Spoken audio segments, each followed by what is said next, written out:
Hey everybody, welcome back to Video episode Turok, and we're continuing a series on the MiSTer FPGA DE10 Nano project. And about 5 hours ago, as the recording of this voiceover, Robert or FPGA Zoomspas released another iterative core for TLB changes on the Nintendo 64, which means we have more games working, and some games working better than they did last time I showed you this footage, which has not been very long. And I actually love that. It allows me to show you guys direct captures compared to previous work and explain the differences.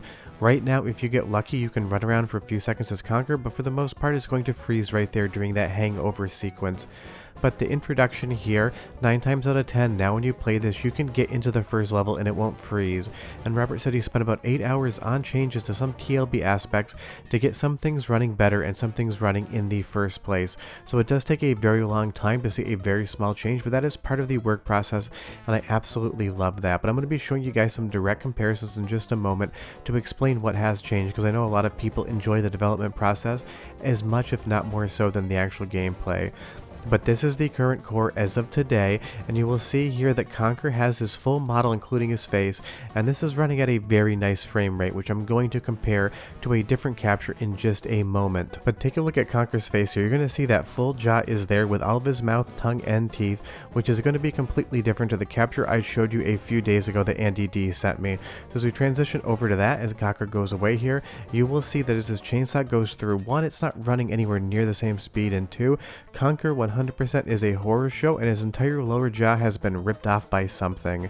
But if we take a look at the intro here, a little mix of Barry Lyndon and Clockwork Orange. I don't know who thought they were going to get that reference back in the day at Rare. It is a deep cut even today. This is working exactly like the original hardware should work. All of the sounds seem synced up, and the speed seems much better than it previously did. For the most part, on the previous core, you could never even see this. It would freeze before it happened, but now you get all of those real-time lighting effects with the lightning coming in through the window. You get that liquid undulating with those few polygons in the glass of milk. And all of the artwork, all of the color, shading, and atmosphere in the intro to Conker's Bad Fur Day come across here on the MiSTer core. And I do have a save file to get you past this, because this is one of the longer cutscenes I think the Nintendo 64 has, but leave me a comment down below and tell me if you know of one longer. They just love to have unskippable cutscenes in games back in the day. But this is just Conker's Bad Fur Day, the intro at least, and I'm sure the next TLB update is going to get us even further. But now that we are at TLB, the core updates are going to feel iterative, just like they did at the beginning of the development cycle. It would go from Mario Kart having a black box running around a course at like 6 frames a second, and then a week, 2 weeks later, you'd be playing the game. It would look good, but it still wouldn't be the same speed. That's what we're going to be seeing with TLB right now. But just take a look at those torches on the walls.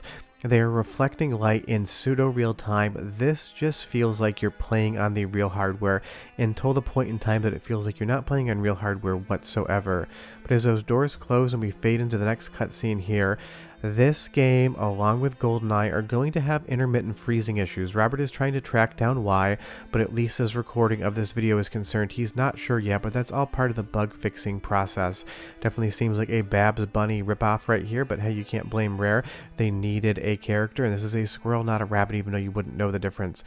But you will see here in the intro, it is going to freeze, but interestingly, the sound sample will play underneath it. It just seems like that must be buffered into RAM, and it's still executing until it tries to load the next bit, and that's when it freezes on its own.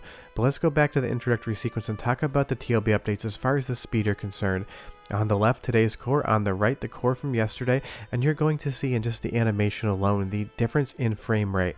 On the current core, it is running so much smoother, and of course Conker even has his lower jaw. So I know these are small changes, but you can start to play Conker's Bad Fur Day today, and I bet sometime soon, maybe by the end of the week next week, you're going to be getting into the game and actually doing more than just running around for 10 seconds before it freezes. But let's see more Paper Mario, because the current core improved the performance, and I've now seen on Discord this game is completable. Big thanks to Fuzz for sending me this capture. I know in high school he was voted most likely to end up with this photo on the wall at the post office, but I think he's a pretty alright guy. Go ahead and have a sound sample, hear the music in Paper Mario, and I'll be right back.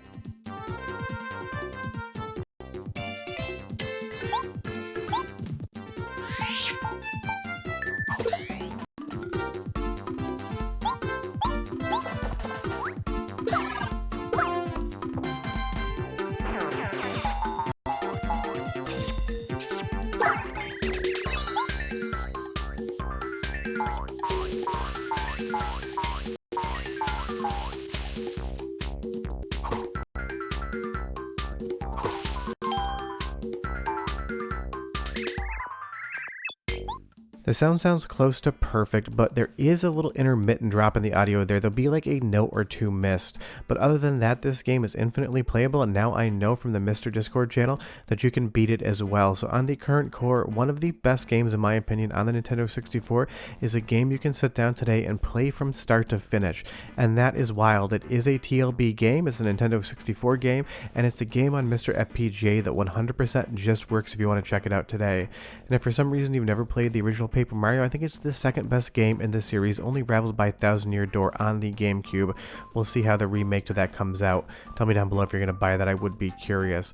But it is just so impressive to see this stuff. It was only like 10 days ago that Paper Mario even showed any signs of life outside of the intro cutscene, which would throw up a memory error because of the lack of TLB. Then it started working, but it would definitely freeze, and now you can complete it from start to finish. That's a massive amount of progress in like basically 2 weeks or under, and I absolutely love being able to tell you guys that. I'm definitely getting another playthrough in this game. My wife and I have been playing the entire Paper Mario series in reverse order. We're about halfway through Thousand Year Door, and I'm definitely going to make the playthrough of this game on MiSTer FPGA, and that's how far the core has come. I can say things like, the next time I play this game, I'm going to play it on MiSTer, not real hardware, and I'm going to have a really fun time doing it. But from this footage here that Fuzz sent over, big thanks to him again, you can just see it looks, feels, plays, and sounds for the most part like Paper Mario, outside of those couple missing notes in some of the music. But everything here, from the idle animations to the saving, just works. If you want to start playing Paper Mario today, you 100% can. Now moving on to another game that recently started working that I haven't covered yet is Armorines, and this is another first-person shooter for the Nintendo 64.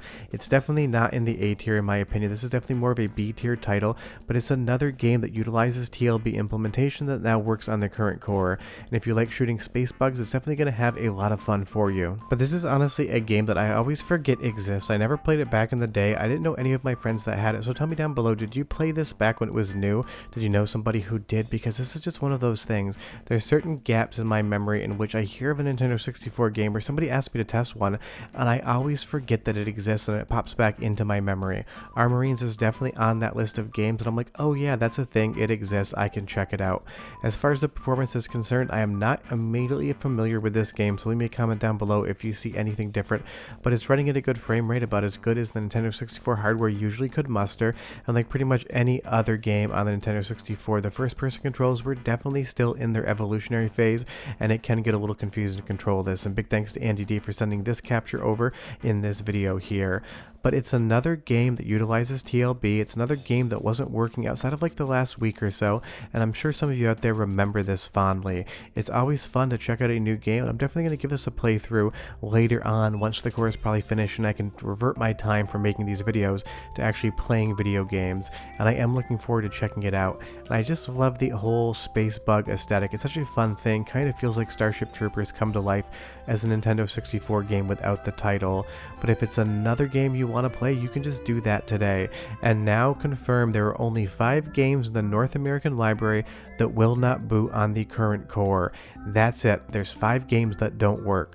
Of course, some of the games that do boot aren't yet playable, but we're getting really close to 100% bootable status for the North American library, which is just wild because I did the first video on the first retail game running on July 11th of this year. In under 5 months, it's gone from 1 game from the retail library booting to 5 games that won't boot. And I don't know what I did in the last 5 months, but I don't think I made a big enough accomplishment to have Nintendo 64 running on MiSTer FPGA. So to say Robert has been working overtime on this core would be an absolute understatement. Now returning back to Gauntlet Legends, a game I know so many people are waiting to run. Last time you saw this footage, 90% of the graphics were not drawing to the screen and it was running at a slideshow frame rate. The frame rate has improved marginally, but it would still be in the slideshow territory, but basically all of the graphics are here and the sound has improved as well. So I'll give you a sound sample in just a second, but the fact that we can actually see the game in and of itself is a huge improvement from the last core. But Gauntlet has some great music. It's a little hitchy here, but go ahead and listen for like 35 seconds or so, and I'll come back and show you some comparison footage of the old and the new Gauntlet. But enjoy!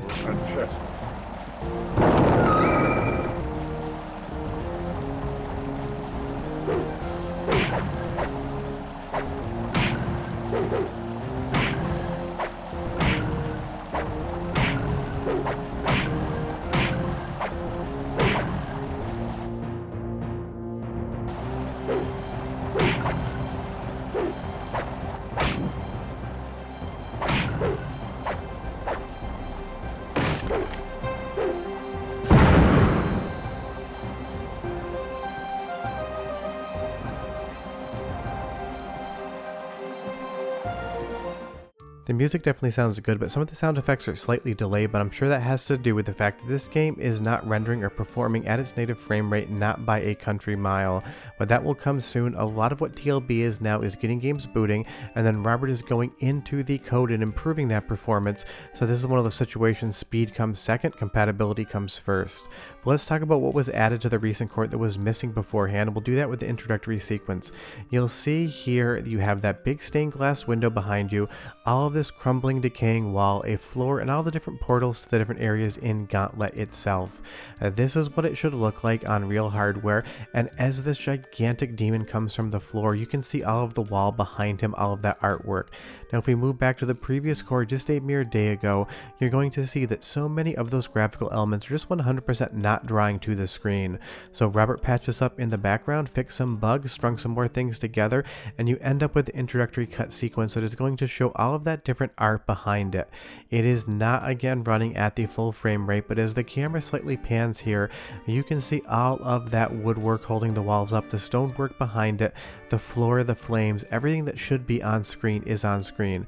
So what Gauntlet Legends needs next is improvements to the core to bring the speed of the performance up. But it is booting, it is playing, the controls feel accurate even though it is running slow, and all the graphics that should be here are here. I'm sure the next core is probably going to improve performance. You can't quote me on that because I don't know anything that you don't know, but I'm guessing the next time you see Gauntlet Legends previewed on this channel, it's going to be running a lot faster than this. But just seeing it on screen with the graphics in and of itself is a massive accomplishment, because it was just like 48 hours ago that this game basically played as a character model on a black screen. We have so much more than that today. Now moving over to another game that's seen improvements both in speed and in reliability is going to be GoldenEye. This is the entire introductory sequence with all of the attract fun behind it, and you will see here that all of the logos are spinning, all of the graphical effects are there, and it is running at a very nice frame rate. And as this James Bond sequence comes in here, everything just looks good. Now this is improved reliability wise. You should be able to get into the first level, but interestingly enough, I actually struggle with that today and I seem to be the only one, so maybe I need to change my file out. But that's not actually what I wanted to show you. I just wanted to show you this sequence because I haven't shown it yet, and say that another one of the Nintendo 64's most popular games is running. I was actually quite surprised to hear how many people didn't actually care about GoldenEye in the comments, and a lot of people responded to that saying they had no idea what they were talking about. This was one of the most popular games on the console, and it is still one of the games that everyone fondly remembers, and I can't wait to get a new GoldenEye run in on the core when it is ready to play from start to finish, and as soon as it's completable, I will let you guys know in the video. But even all of this introductory sequence with all of the models, they are just working right now. And as you black screen it out, if you wait a few seconds, most people don't actually know this is in here, but you can go to an attract sequence that shows you some of the gameplay elements. And on the current core, it is working. Last time I tried this, it would freeze right there. You'd have to basically button mash through that intro sequence to be actually able to get into the menu. And from there, the really only way that you could usually play it was by trying to beat the start button like it owed you money through all of the different folder sequences. But let's move over to that and explain what's going on here. You'll see as we get into that sequence, all four of the folders that correlate to save files are here. You can select the mission, you see Damn right now, and when you go into it, you do want to start pressing the button to kind of skip through this cutscene. I did get it into gameplay last night when I was playing around with it, but on the current core, I seem to have the wrong cadence. I can get in game, but for some reason, the minute I try to shoot or an enemy shoots at me, it has a propensity to sometimes freeze, but I'm assuming I just had some bad luck today. But there are huge improvements to the core compared to when I showed you a video yesterday. Conker is getting very close to playable, GoldenEye should be very playable for everyone, and Gauntlet Legends has a lot of graphics, and games like Armor Marines are 100% working today. But the next time the core updates, I'll bring you another update video. I know I did one yesterday, but I'm going to see the new Godzilla movie tomorrow, so I'd like to not make a video if I can help it. But of course, if Robert does something cool, I will bring it to you guys. Short of that, I'll see you next time. Hope you enjoyed. Bye-bye.